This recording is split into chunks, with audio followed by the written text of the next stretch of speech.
حضرت سمرہ ابن جندب رضی اللہ تعالیٰ عنہ فرماتے ہیں کہ رسول اللہ صلی اللہ علیہ وسلم اکثر اپنے صحابہ سے پوچھا کرتے تھے، تم میں سے کسی نے کوئی خواب دیکھا ہے؟ جو کوئی خواب بیان کرتا، آپ صلی اللہ علیہ وسلم اس کی تعبیر ارشاد فرماتے۔ ایک صبح رسول اللہ صلی اللہ علیہ وسلم نے ارشاد فرمایا، رات کو میں نے خواب دیکھا، دو فرشتے میرے پاس آئے اور مجھے اٹھا کر کہا، ہمارے ساتھ چلیے۔ میں ان کے ساتھ چل دیا۔ ایک شخص پر ہمارا گزر ہوا جو لیٹا ہوا ہے، اور دوسرا اس کے پاس پتھر اٹھائے کھڑا ہے، اور وہ لیٹے ہوئے شخص کے سر پر زور سے پتھر مارتا ہے، جس کی وجہ سے اس کا سر کچل جاتا ہے اور پتھر لڑک کر دوسری طرف چلا جاتا ہے۔ یہ جا کر پتھر اٹھا کر لاتا ہے، اس کے واپس آنے سے پہلے اس کا سر بالکل صحیح جیسے پہلے تھا ویسے ہی ہو جاتا ہے۔ پھر یہ اسی طرح پتھر مارتا ہے، پھر وہی کچھ ہوتا ہے جو پہلے ہوا تھا۔ یہ عجیب منظر تھا۔ میں نے ان دونوں سے تعجب سے کہا، سبحان اللہ، یہ دونوں شخص کون ہے اور یہ کیا معاملہ ہو رہا ہے؟ انہوں نے کہا، چلیے آگے چلیے۔ ہم آگے چلے۔ ہمارا گزر ایک شخص پر ہوا جو چت لیٹا ہوا ہے، اور ایک شخص اس کے پاس زنبور، لوہے کی کیلیں نکالنے والا آلہ، لوہے کی کیلیں لیے کھڑا ہے، جو لیٹے ہوئے شخص کے چہرے کے ایک جانب آ کر اس کا جبڑا، نتنا، آنکھ، گدی تک چیرتا چلا جاتا ہے۔ پھر دوسری جانب بھی اسی طرح کرتا ہے۔ ابھی وہ دوسری جانب سے فارغ نہیں ہوتا، پہلے جانب بالکل اچھی ہو جاتی ہے، اور وہ اسی طرح کرتا رہتا ہے۔ میں نے ان دونوں سے کہا، سبحان اللہ، یہ دونوں کون ہے؟ انہوں نے کہا، چلیے آگے چلیے۔ ہم آگے چلے، ایک تنور کے پاس پہنچے جس میں بڑا شور و غل ہو رہا تھا۔ ہم نے اس میں جھانک کر دیکھا، اس میں بہت سے ننگے مرد عورت ہے۔ اس کے نیچے آگ کا ایک شعلہ آتا ہے۔ جب وہ ان کو اپنی لپیٹ میں لیتا ہے تو وہ چیخنے لگتے ہیں۔ میں نے ان دونوں سے پوچھا، یہ کون لوگ ہیں؟ انہوں نے کہا، چلیے آگے چلیے۔ ہم آگے چلے، ایک نہر پر پہنچے جو خون کی طرح سرخ تھی۔ ایک نہر پر پہنچے جو خون کی طرح سرخ تھی، اور اس میں ایک شخص تیر رہا تھا۔ نہر کے کنارے دوسرا شخص تھا جس کے پاس بہت سے پتھر جمع تھے۔ جب تیرنے والا شخص تیرتے ہوئے کنارے پر آتا ہے، نہر کے کنارے پر، تو جس کے پاس پتھر تھا وہ زور سے پتھر اٹھا کر اس کے منہ پہ مارتا ہے۔ وہ شخص، تیرنے والا شخص، لڑک کر دور چلا جاتا ہے۔ پھر وہ تیرتا ہوا واپس کنارے آتا ہے، نہر سے نکلنا چاہتا ہے، تو نہر سے باہر کھڑا ہوا شخص اس زور سے پتھر سے اس کے منہ پہ مارتا ہے۔ وہ دور پھر واپس اسی جگہ چلا جاتا ہے۔ میں نے کہا، سبحان اللہ، یہ دونوں کون شخص ہے؟ انہوں نے کہا، چلیے آگے چلیے۔ ہم پھر آگے چلے۔ جتنے بدصورت آدمی تم نے دیکھے ہوں گے، ان میں سب سے زیادہ بدصورت آدمی کے پاس سے ہم گزرے۔ ان کے پاس آگ جل رہی تھی جس کو بھڑکا رہا تھا، اور اس کے چاروں طرف دوڑ رہا تھا۔ میں نے ان سے پوچھا، یہ کون شخص ہے؟ انہوں نے کہا، چلیے آگے چلیے۔ ہم پھر ایک ایسے باغ میں پہنچے جو ہرا بھرا تھا، اور اس میں موسم بہار کے تمام پھول تھے۔ اس باغ کے درمیان ایک بہت لمبے صاحب نظر آئے۔ ان کے بہت زیادہ لمبے ہونے کی وجہ سے میرے لیے ان کے سر کو دیکھنا مشکل تھا۔ ان کے چاروں طرف بہت سے سارے بچے تھے۔ اتنے زیادہ بچے میں نے کبھی نہیں دیکھے۔ میں نے پوچھا، یہ کون ہے اور یہ بچے کون ہیں؟ انہوں نے مجھ سے کہا، چلیے آگے چلیے۔ پھر ہم چلے اور ایک بڑے باغ میں پہنچے۔ میں نے اتنا بڑا اور خوبصورت باغ کبھی نہیں دیکھا۔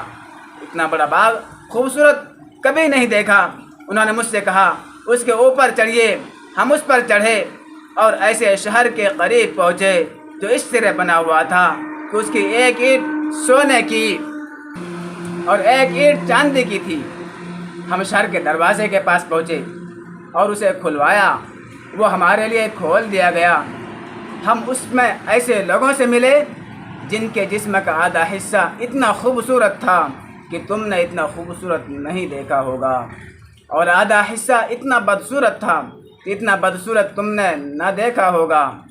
ان دونوں فرشتوں نے ان لوگوں سے کہا، جاؤ اس نہر میں کود جاؤ۔ میں نے دیکھا ایک چوڑی نہر بہہ رہی ہے، اس کا پانی دودھ جیسا سفید ہے، اور وہ لوگ اس میں کود گئے۔ پھر جب وہ ہمارے پاس واپس آئے تو ان کی بدصورتی ختم ہو چکی تھی، وہ بہت خوبصورت ہو چکے تھے۔ دونوں فرشتوں نے مجھ سے کہا، یہ جنت عدن ہے اور یہ آپ کا گھر ہے۔ میری نظر اوپر اٹھی تو میں نے سفید بادل کی طرح ایک محل دیکھا۔ انہوں نے کہا، یہی آپ کا گھر ہے۔ میں نے ان سے کہا، بارک اللہ فیکما، اللہ تعالیٰ تم دونوں میں برکت دے، مجھے چھوڑو میں اس کے اندر جاؤں۔ انہوں نے کہا، ابھی نہیں، بعد میں تشریف لے جائیں گے۔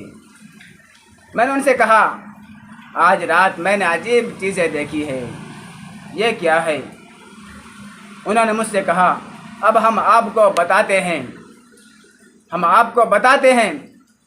پہلا شخص جس کے پاس سے آپ گزرے، ان کا سر پتھر سے کچلا جا رہا تھا۔ یہ وہ ہے جو قرآن سیکھتا ہے اور اس کو چھوڑ دیتا ہے۔ یہ وہ ہے جو قرآن سیکھتا ہے، اس کو چھوڑ دیتا ہے، نہ پڑھتا ہے نہ عمل کرتا ہے، اور فرض نماز چھوڑ کر سو جاتا ہے۔ فرض نماز چھوڑ کر سو جاتا ہے۔ دوسرا وہ شخص ہے جس کے پاس سے آپ گزرے، اس کے جبڑے، نتنے اور آنکھ کو گدی تک چیرتا جا رہا تھا۔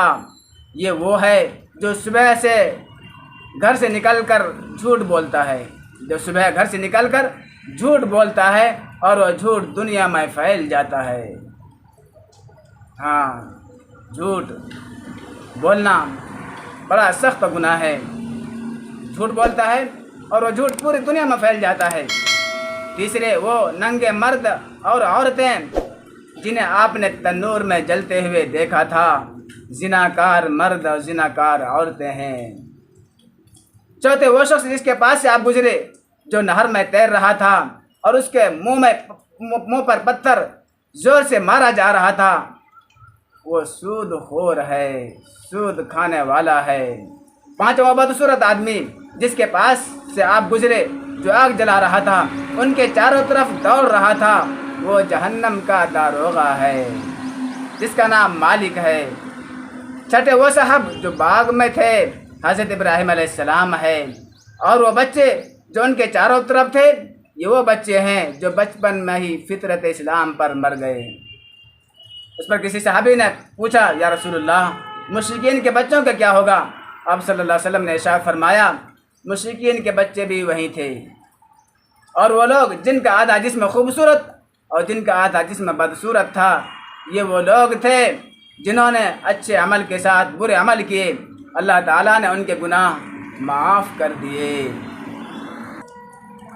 جاننا چاہیے کہ انبیاء کرام کا خواب سچا ہوتا ہے۔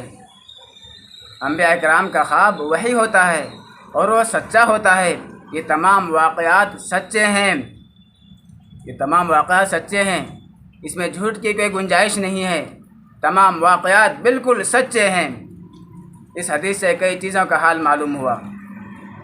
جھوٹ کیسی سخت سزا ہے، کیسی سخت سزا۔ دوسرے، حافظ جو قرآن پڑھ کر بھول جائے، عمل نہ کرے، اس کی کیسی سخت سزا بتائی گئی۔ زناکار مرد، زناکار عورتیں، ان کی کیسی سخت سزا ہے۔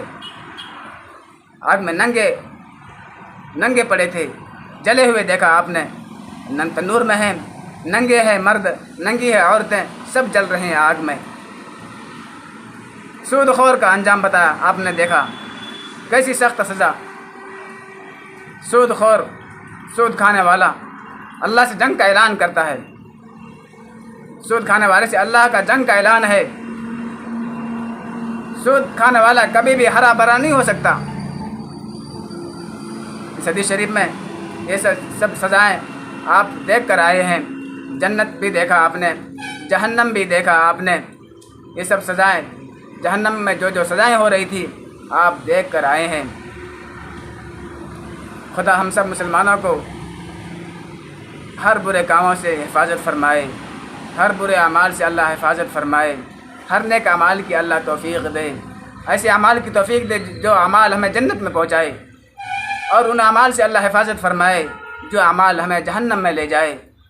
وآخر دعوانا ان الحمد للہ رب العالمین۔